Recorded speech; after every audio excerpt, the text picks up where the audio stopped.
हिंदुस्तान अंग्रेजों के हाथ में क्यों है, ये समझा जा सकता है। अब मैं हिंदुस्तान की हालत के बारे में आपके विचार जानना चाहता हूं। आज हिंदुस्तान की रंक दशा है। ये आपसे कहते हुए मेरी आंखों में पानी भर आता है और गला सूख जाता है। ये बात मैं आपको पूरी तरह समझा सकूंगा या नहीं, इस बारे में मुझे शक है। मेरी पक्की राय है कि हिंदुस्तान अंग्रेजों से नहीं, बल्कि आजकल की सभ्यता से कुचला जा रहा है। उसकी चपेट में वो फंस गया है। उसमें से बचने का अभी भी उपाय है, लेकिन दिन ब दिन समय बीतता जा रहा है। मुझे तो धर्म प्यारा है, इसलिए पहला दुख मुझे ये है कि हिंदुस्तान धर्म भ्रष्ट होता जा रहा है। धर्म का अर्थ मैं यहाँ हिंदू, मुस्लिम या जरथोस्ती धर्म नहीं करता, लेकिन इन सब धर्मों के अंदर जो धर्म है वो हिंदुस्तान से जा रहा है, ईश्वर से विमुख होते जा रहे हैं। सो कैसे? हिंदुस्तान पर यह तोहमत है कि हम आलसी हैं और गोरे लोग मेहनती और उत्साही हैं। इसे हमने मान लिया है, इसलिए हम अपनी हालत को बदलना चाहते हैं। हिंदू, मुस्लिम, जरथोस्ती, ईसाई सब धर्म सिखाते हैं कि हमें दुनियावी बातों के बारे में मंद और धार्मिक बातों के बारे में उत्साही रहना चाहिए। हमें अपने दुनियावी लोभ की हद बांधनी चाहिए और धार्मिक लोभ को खुला छोड़ देना चाहिए।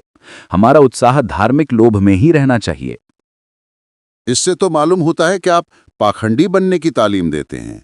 धर्म के बारे में ऐसी बातें करके ठग लोग दुनिया को ठगते आए हैं और आज भी ठग रहे हैं। आप धर्म पर गलत आरोप लगाते हैं। पाखंड तो सब धर्मों में है। जहां सूरज है वहां अंधेरा रहता है। परछाई हर एक चीज के साथ जुड़ी रहती है। धार्मिक ठगों को आप दुनियावी ठगों से अच्छे पाएंगे।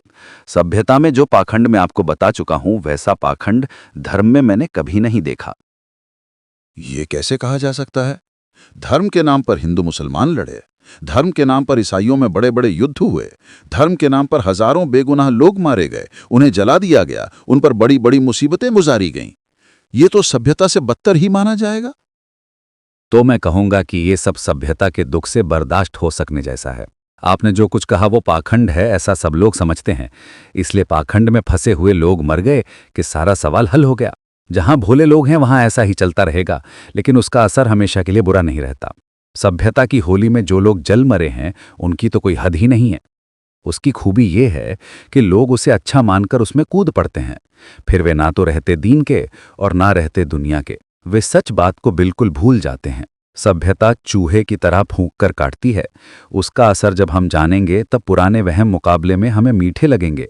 मेरा कहना ये नहीं कि हमें उन वहमों को कायम रखना चाहिए, नहीं, उनके खिलाफ तो हम लड़ेंगे ही, लेकिन वो लड़ाई धर्म को भूलकर नहीं लड़ी जाएगी, बल्कि सही तौर पर धर्म को समझकर और उसकी रक्षा करके लड़ी जाएगी।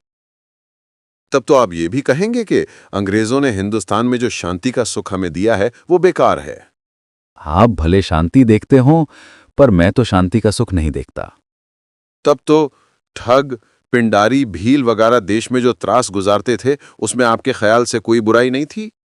आप जब सोचेंगे तो मालूम होगा कि उनका त्रास बहुत कम था। अगर सचमुच उनका त्रास भयंकर होता तो प्रजा का जड़ मूल से कब का नाश हो जाता। और हाल की शांति तो नाम की ही है। मैं ये कहना चाहता हूं कि इस शांति से हम नामर्द, नपुंसक और डरपोक बन गए हैं। भीलों और पिंडारियों का स्वभाव अंग्रेजों ने बदल दिया है, ऐसा हम न मान लें। हम पर ऐसा जुल्म होता हो तो हमें उसे बर्दाश्त करना चाहिए, लेकिन दूसरे लोग हमें उस जुल्म से बचावें, ये तो हमारे लिए बिल्कुल कलंक जैसा है। हम कमजोर और डरपोक बने, इससे तो भीलों के तीर कमान से मरना मुझे ज्यादा पसंद है। उस हालत में जो हिंदुस्तान था उसका जोश कुछ दूसरा ही था।